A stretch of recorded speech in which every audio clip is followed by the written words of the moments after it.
Hi, good afternoon. We're here with Amina from Anklita. How are you doing, Amina? I'm good, thank you. How are you? Yes, very well. A bit hot here, but cracking on, all good. So if we just get straight into it, if you'd like to tell us a bit about who you are, what you do, and for how long you've been doing it for, please. So I launched the business Anklita in 2018. Basically, the idea started, I was doing a master's in fashion in Leeds at the time. And it was based on a research project that just kind of developed progressively upon leaving uni. And it was the idea was born behind the concept behind Anklita is ankle bracelets adorned with interchangeable charms, because most people purchase an ankle bracelet for a memorable experience or as something sentimental. But the problem with that is, generally speaking, they either rust, they snap, or they're just the kind of like cotton ones that just break on a string after, a month, a year, Okay. however. So the idea behind Anklita is they're all made from sterling silver, 18 karat gold and rose gold plated, and you can interchange them through the charm. So you have different charm collections with different sentimental values behind each charm.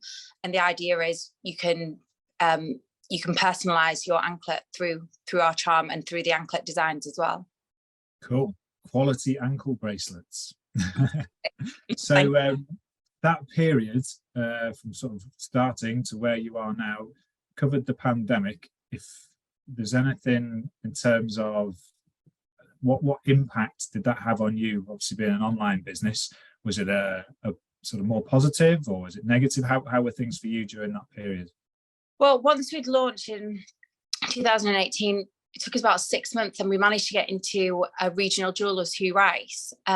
So it'd been stocked in there for some time and then the pandemic hit. And obviously, well, my kind of strategic side was to try and enter retail, brick and mortar, because given it's jewellery, it's a tangible product, people like to feel, see it. And it was doing really well. Sales tripled within Hugh Rice, and they were literally just spontaneous purchases. I was just a little pop-up in stand-in, shop-in shops. Yeah. Stores, so people didn't necessarily go in to buy Anklita. They didn't even know of the brand the majority of the time until we started getting more of a loyal client base and a local client base. So I kind of had to pull back, re-strategize. I'd actually come into some really close discussions and finalizing being in a huge department store, a national chain, but unfortunately, literally COVID hit 2 weeks later. So that didn't get. Yeah, so I then just pulled everything and thought, right, we're just going to send all traffic directly to our website, and all kind of marketing budget, everything just purely goes into digital. Everything's moved digitally now. It's such a powerful tool. And if it's done correctly, it can work. I work with a local digital company and they've been incredible. And we've managed to get really good national sales, throughout the whole country. So that was basically how it hit for me. I just had to kind of initially, it was a bit like, all this hard work has been probably about a year's hard work to get with a really good company. And unfortunately, COVID hit and we couldn't be in stores because all stores shut. Sure. So it was just a case of moving everything online and then putting any kind of spend into digital. Great. What's your vision for the business? Where do you want to take it? I'd like to we ship internationally, but I've got a lot of interest, particularly over in the Middle East. There's a huge interest out there across Europe, Mediterranean countries. I think it falls hand in hand naturally with the weather, the climate. Also, just with, I think, cultures as well. Ankle bracelets are a big thing over there. It's part of their day-to-day attire. Whereas in England, people see an ankle bracelet as something more of a special kind of thing within the UK. Yeah. It's like, oh, I'll wear this for this evening, and it's just trying to change the mind, the mindset of ankle bracelets are like a normal bracelet on the wrist, for example. You can wear it all the time. It's just a case of, I think, because there is this kind of stigma associated with anklets that they do break, they don't last very long, they rust, they tarnish. It's just once people are then realizing that, and particularly a lot of kind of returning customers that have, they can't get over the fact that, it's not tarnishing or it's still staying on. And I've been citing it. Obviously, being jewelry, we can't promote go in the swimming pool, go in the sea. You can't promote the jewelry business. No jewelry business would, but it's been done by multiple customers. I myself have trialed it and tested it through wakeboarding, different things, boots on and off. Yeah. the longevity of it. So yeah, my vision would be to, hopefully, the scope is international, but it's just a case of getting there with time. Good stuff. Love that. So where sort of are you, or what does the future look like in the short to medium term, and what do you see as the main challenges going forward to achieve those ambitions?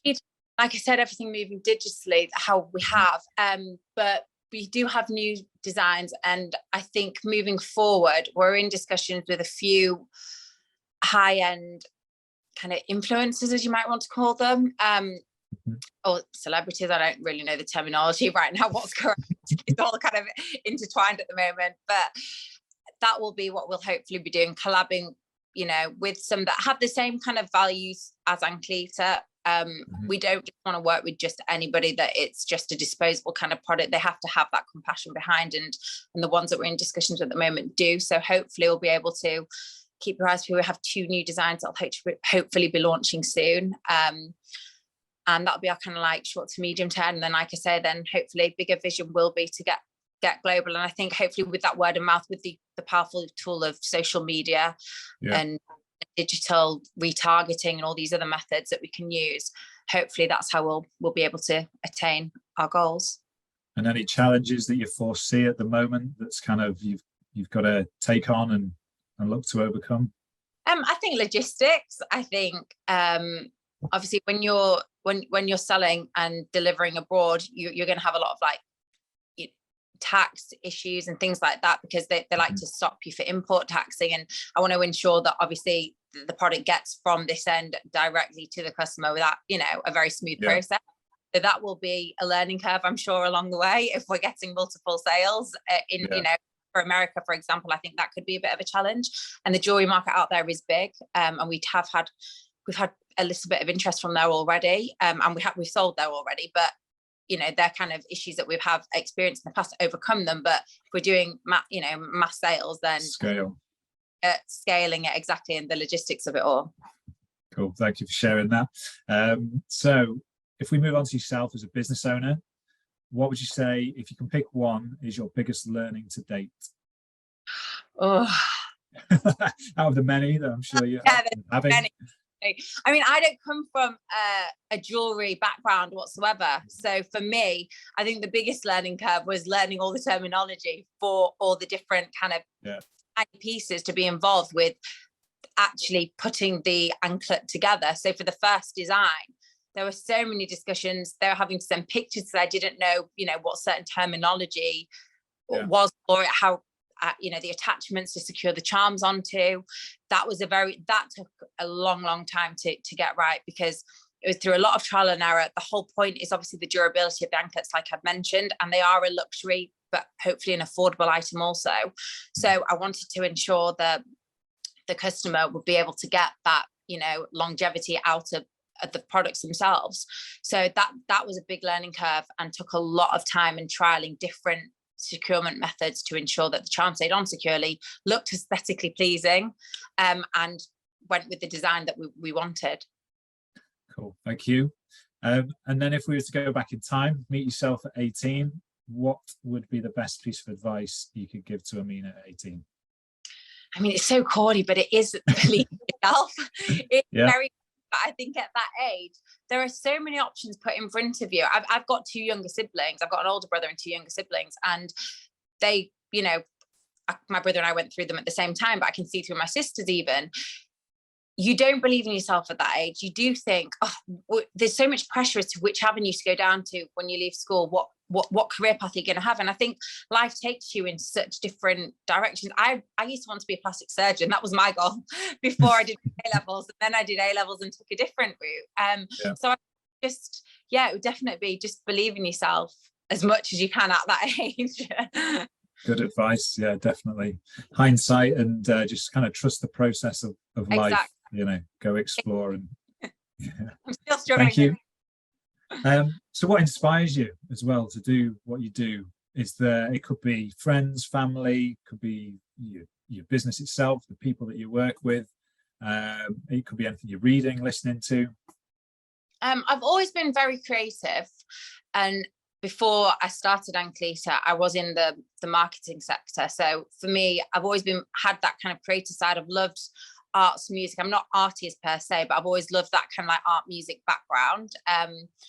And so for me, I'd say that's a push. And then also within my family, you know, they're in their own businesses. And I think just seeing the drive behind that, the hard work, the work ethic behind that. I've worked for our family business every summer from being 16. So for me, it really did give me that work ethic and drive and push to be determined and to persevere when you want to achieve something, to just be persistent with it until you get there.